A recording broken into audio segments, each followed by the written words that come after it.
Hey, this is Glendon with Making Money with Storage Unit Auctions. This is a different kind of video and it's going to be a burner. I've been meaning to do something like this, but so many things have been going on and I had something that just pulled my attention right back to it.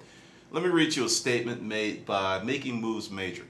Now understand, I'm not picking on you because, as I'll explain later in the video, I used to think the same way, but since you put it up there, no offense, I would never buy a $125 book. No offense, I'm going to use you for this video. Let's proceed.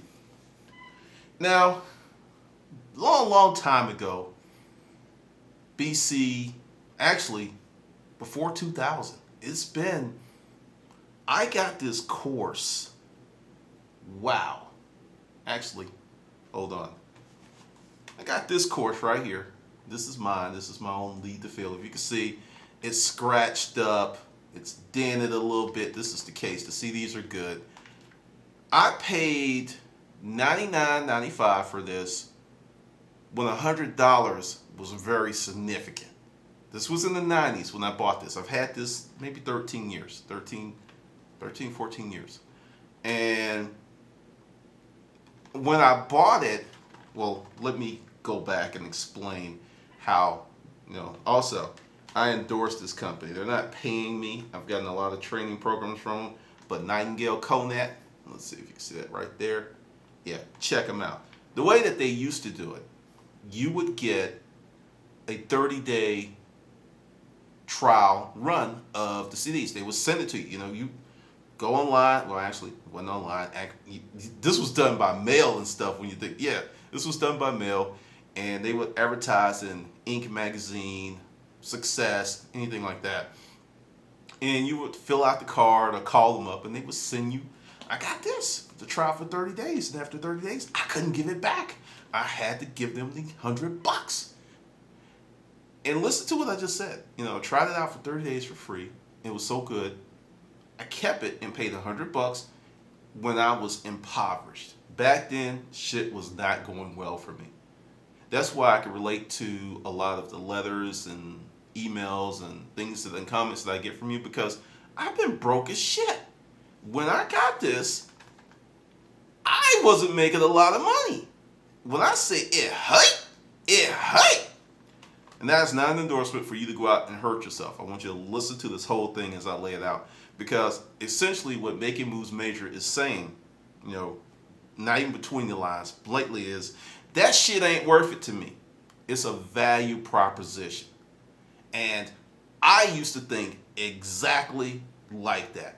There's nothing that's worth X, Y, and Z. I will tell you a quick story of a friend, because I bought like this expensive mattress set, like $1,700, and people are like, oh my God, that's crazy. I would never, ever, ever pay that much for a mattress. This is me. If it's something that I'm going to use a lot and I care about how it's going to treat me during the use, I will spend the money. That's something I learned from Lead to Fill. I used to be what I call Carl Cheapskate. Just like, it's not worth it, I'm not spending that money. Always looking for the low. Do you know how much time you spend looking for the low? That actually, if you just paid the money, got what you needed, and went and invested that time into making more money, you could get a lot of things you want in life at the price that they are. I'm not saying don't go look for a deal, but what I'm saying is don't be so cost-oriented versus value-oriented. And, people are like, I would never spend that. And I've seen, there was 4 people that made a comment, because I was at a party when I put it out there. And these 4 people I know very well, all of them have blown way more money on bullshit that has no lasting returns. Every last one of them. And then I started to remind them. I was like, remember when you did this? And remember when you was dating this chick that you never, ever got to feel the coochie? And you probably spent like $3,000 on her when you were dating her. No, man, that wasn't. Yeah, it was, because you were doing this. You were going to the Cheesecake Factory, drinking strawberry lemonade, and you didn't even know where she lived for 3 months. He dropped probably 5 G's on that chick. And all he got was the company of her, a gift of her presence. That's it. He never hit that, ever. And he spent thousands. But he was one of the same people. He would say he would never spend $99.99 for something like this. He would not do it, but he would do some bullshit like that. And the other guys, one guy, he got caught up in this multi-level marketing scheme, probably dropped about 5 G's again in between what he's invested to get in, buying stuff, buying product. And at the end of the conversation, I didn't look so crazy. My mattress treats me well every night, but that's me. I spent the money on Apple products, Macs. Honestly, if I wasn't doing videos, probably would not have them. But since I have that requirement, I bought them and I'm very happy with them. They do what they need to do. Essentially, what I'm telling you is, as long as you continue to think something is not that valuable, it will never be that valuable, even if it is, even if there's ample evidence in front of your face that it's that valuable, because it all centers on how you think.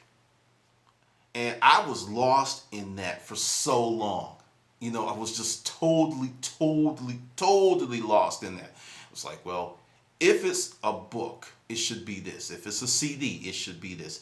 If I'm going to go to McDonald's, it should be this.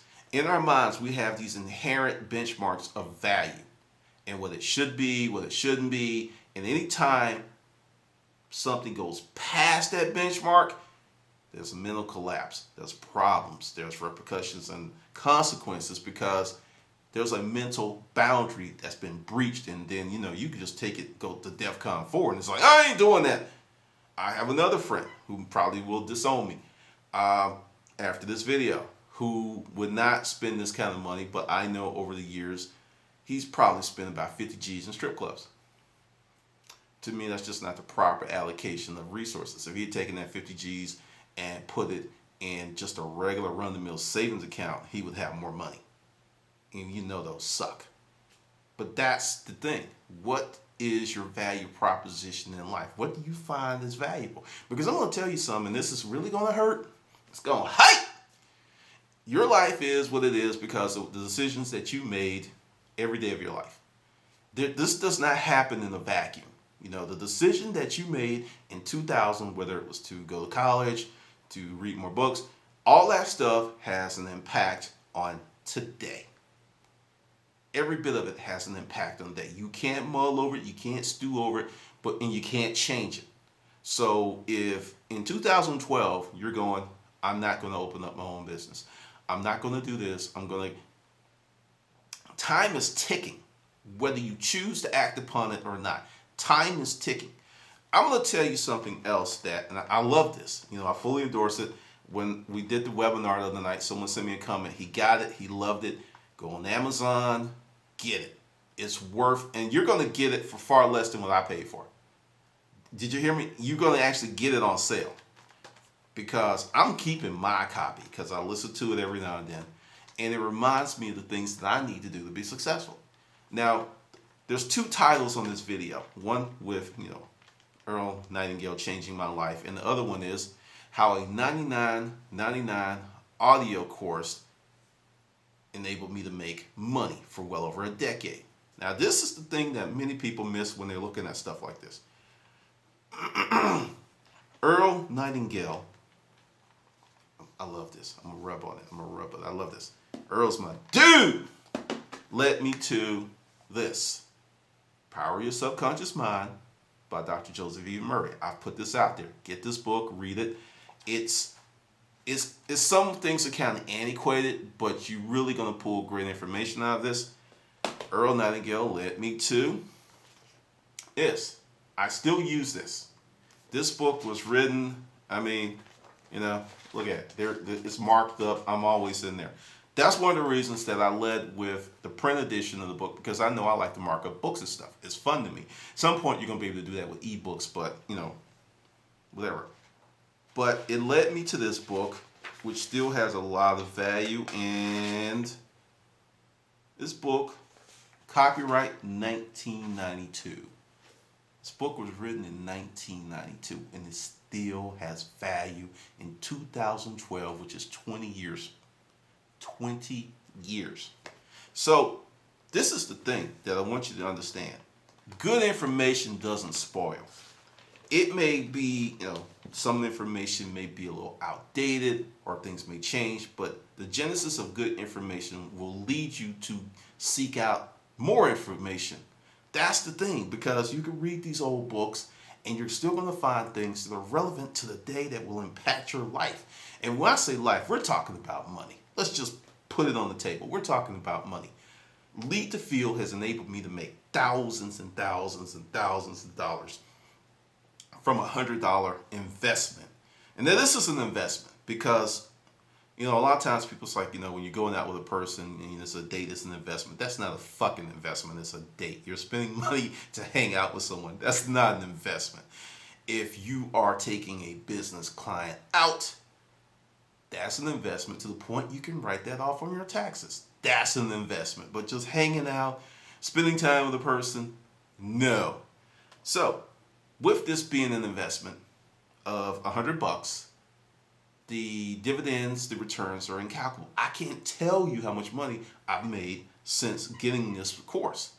It's been that much. And it keeps giving, and it keeps giving, and it keeps giving, and it keeps giving, and it keeps giving. So you have to really look at what's truly valuable to you.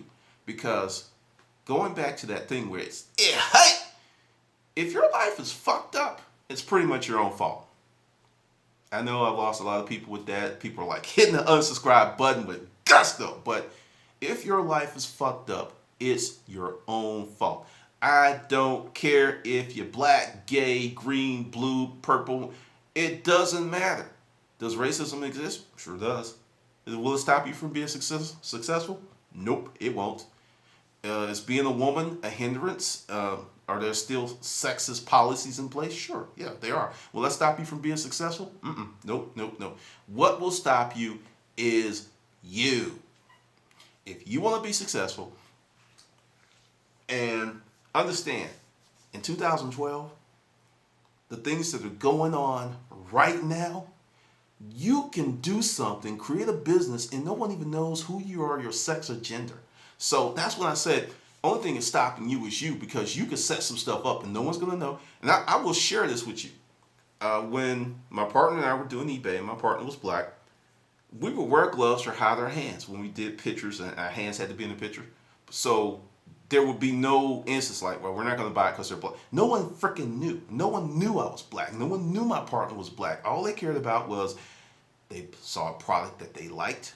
They ordered it, it came in the mail, and all was well in the village. That's the only thing they gave a damn about. So when I hear all this stuff that, oh no, you can't be successful, it's a fallacy, it's a facade. The only problem lies within the confines of your brain. I sat home after recovering from being ill, after I got out the storage auction business, because literally I couldn't do it. I didn't really get out, I was kicked out, I was forced out by my health issues. And I could have sat back and just like, what the hell am I going to do? I was like, well, you know what? Totally from scratch. I remember the day as clear as a bell. July 17th, I just decided I was going to become a writer. I had tried it before, didn't work out. And I was like, you know what? And I gave myself 2 years, made a decision, create a timeline. Goals without timelines become just attractable whims. They can go on forever and ever and ever. 2 years. If I could not make enough money, and the amount to make was 50 grand a year, that was the benchmark. If I can make 50 G's a year as a writer, I'll keep at it. If I can't do that within 2 years, I'm getting out, I'll write on the side and just have fun with it.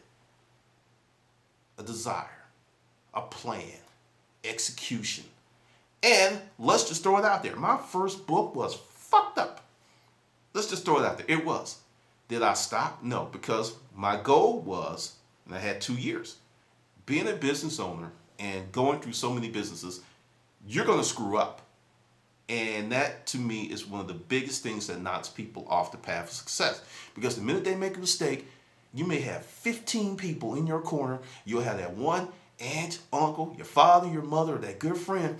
See, I told you that was going to happen. Are you really sure you know what you're doing? Are you really sure? I mean, seriously, you need to get that storage auction stuff going back on, because look, and you just have to, you can't completely cover up the head. You kind of have to go, all right, cover up, listen to half of it and throw half out. I had to make changes. I had to redo things in the book. But because of the first book being fucked up, two more books that came out of the deal: The Ultimate Garage Sale and Pimping Craigslist. I really wasn't going to write those books. My plan was get the storage auction book out, either sell it to a publishing house. Once again, I did not know the business at that point, and factor off into another business a friend of mine had propositioned me about, and just write and have and I'd be like a silent partner, and I was just going to write and do those two things. That was it. But the biggest goal was to start what I finished, and that was to start that book and finish that book. And just as if you're a writer, you ever want to be a writer, it's a weird world because I have some friends who are better writers than I am right now, but they don't make any money because they cannot finish what they start. They have these great ideas, they have this wonderful writing style, but they cannot finish what they start. So you can be a fuck up. That's me. I fucked up. First book, and I have been making a livable income since 2010 as a writer, and I don't do anything else, but I'm a fuck up. Whereas these people are perfect, and they have MFAs and this other stuff, but they need jobs because they can't make a living off their writing. I wonder what's up with that. Yeah, I did that. Yeah, I hope you see it. But back on course. This is the thing. And speaking of making mistakes, the path to success is replete with mistakes. Get over it. You're going to make mistakes. You're going to do the wrong thing. You're going to make poor decisions. And from those poor decisions and from those mistakes, in the future, become better decisions and proper decisions to the point you're going to really just stop fucking up. You're always going to fuck up, okay? But there's like the grand, mucho grande fuck ups and the occasional fuck up that happens here because you didn't have enough information or you didn't do enough research. That's doable, and it's going to continue to happen through your whole business career. It's never going to go away. But if you've got your chance of making 100 mistakes, and you can will that down to 5 or 10, what are you going to take? And you got to go through it. You've got to go through that fire. But essentially, the core of this video is, what is your value proposition? What's really valuable to you? Because that's what you act on, whether you know it or not. What's truly valuable will drive you. It will make you get up in the morning and do things, even if it's counterproductive to your health, your lifestyle, and your family structure. Because that's your value system. And many people don't even know their value system. I've said over and over again, people don't do things for money. And people are like, you're crazy. No, people do the things for money because money provides a benefit. If you can get that same benefit without the money, you wouldn't do what you do. A lot of people do things for crazy reasons. So sit down, take a moment, and really think about what's your value proposition? What's really valuable to you? And see, this isn't about buying my books or, the book's going to be outstanding. That's just me, but it's going to be awesome. This is really about you and what you need to do to be more successful, because understand, it's out there. Yes, there's a recession. Yes, the world economy sucks. There's all these bad things going on. But there is a group of people who are making money like they got a printing machine in their house. It's just bam, bam. Why is that? If everything was doom and gloom, why are some people making money and other people, I would say the majority, are not? First thing that comes in is the Bilderbergers and the conspiracy. I do believe in that to a degree, but it's deeper than that. You could create your own economy. You can make money if you think you can, if you think it's worthwhile, because the price of freedom is exceptionally high. The price of true freedom is really, really high, because not only do you get all of the freedom, you get all of the responsibility that comes with that freedom. And it's pretty heavy sometimes. It's pretty heavy. I have my own challenges with, finding editors and dealing with people and stuff, but I could farm that off. Yeah, I could farm it out. It makes significantly less money. I was offered not one but 2 book deals. I turned both down because at the time the deals were rendered to me, I had made more money than what they were offering me. And, as I learned this publishing business and stuff, one of those deals, my book would just be coming out right now. And I would have probably missed out on damn near 100 grand waiting on them. So if I can do it, you can do it. But you have to be honest with yourself. You have to go, what's really important to me? That's what starts this whole thing. And I'm going to hold it up, and I'm going to encourage everyone that's watching this video, go on Amazon and get it. And when you get it, listen to it 10 times. Each time you listen to it in the beginning stages, you're going to pick up something that you did not hear the first time because either you were talking on the phone or you were thinking about something else. Then put it in your car. And when you're going somewhere, especially if you're going to storage auctions, especially if you're a salesperson or a business person, you really need this type of stuff in your car versus the bubble gum, because Brian Tracy talked about that, and that was something that I was very, very guilty of. As a salesperson, you need to be in a certain mental space all the time. And, go into a client's office listening to the radio can mess you up. Like, say you're on your way to a client's office and then some bad news comes across the radio.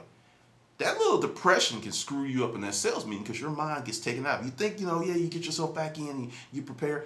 But when I start putting this stuff in my CD player in my car and listen to it over and over, I was a different person in sales presentations. I was more confident. And the results were, I tripled my income in a month. In a month.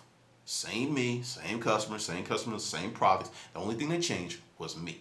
That's why you got to get this stuff, and go to Nightingale Conant and go to whatever website that you want to where they're speaking of this stuff, because as a resales professional, as someone who wants to make money in your own business, this is something you need.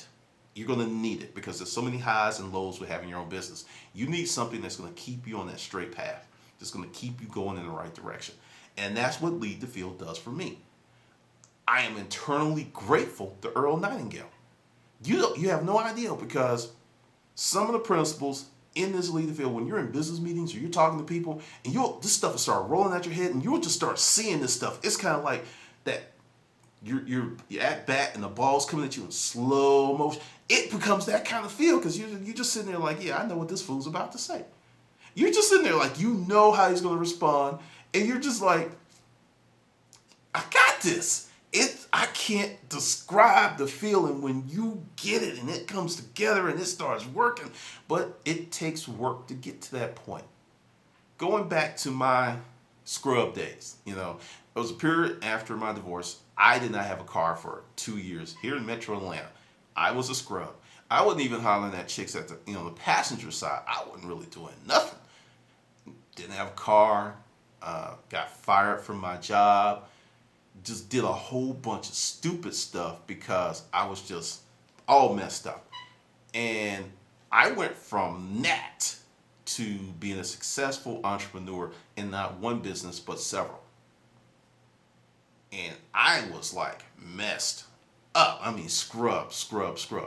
And the thing is, I actually at that point thought the world owed me something. I was like, poor little me.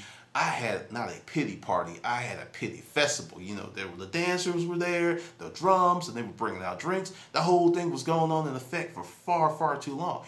And really, I ended up where I ended up because of my own poor decisions that I made. It was me. And also, there's a certain grace in accepting responsibility for your piss poor decisions. Because if you made that piss poor decision and you accept responsibility, you can change things. But long as it's someone else, it's a conspiracy theory. You're just a victim. You're a pawn in a game of life, and you're just stuck. You're just stuck. But if you accept responsibility, you're not stuck. You pull yourself out the matrix, and you start creating your own matrix. And that's a powerful, powerful thing. So just check this video out. Check out Earl, and I'm guaranteeing you, I'm giving you the GC guarantee, you're going to get some significant benefit out of this course. You will. If nothing else happens that comes out my mouth in this video, you get this course, you will get benefit in your life in ways you can't imagine. All right, this is Glendon with Making Money with Storage Unit Auctions.